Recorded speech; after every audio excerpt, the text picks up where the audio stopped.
Well, welcome to what was not expected to be a series, but is now becoming a series of what's happening in the speaker race drama. And today I want to use yesterday we used the comparison of a second grade class. Today I want to use the comparison of raising 6 kids and traveling in an automobile. And perhaps your kids never did this, but this game of He Touched Me Last um, always escalated into fights and problems. And I didn't do it, he did it, he touched me last. And today we had a nearly 4-hour meeting as Republicans, and it was just like the car ride with 6 young kids in it. And I'm just telling you, a lot of immaturity, a lot of selfishness, and produced nothing except for anger and further division.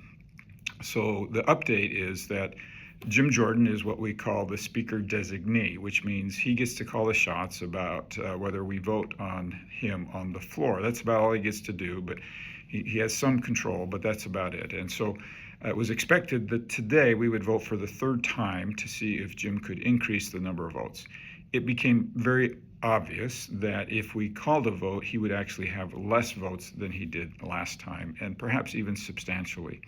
So all day long, what was expected to be a vote was pushed off, and then we were going to vote tonight, and now it's pushed off till 10 o'clock tomorrow morning. There's a high suspicion that we won't actually vote tomorrow, that Jim will recognize there's actually no path to the speakership for him.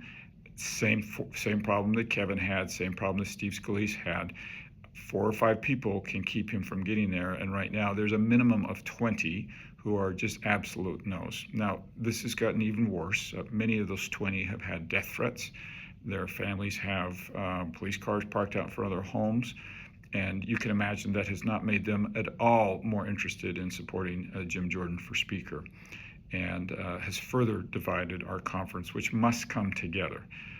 One piece of information I heard that was in the press was actually very interesting, is there will be a consensus government.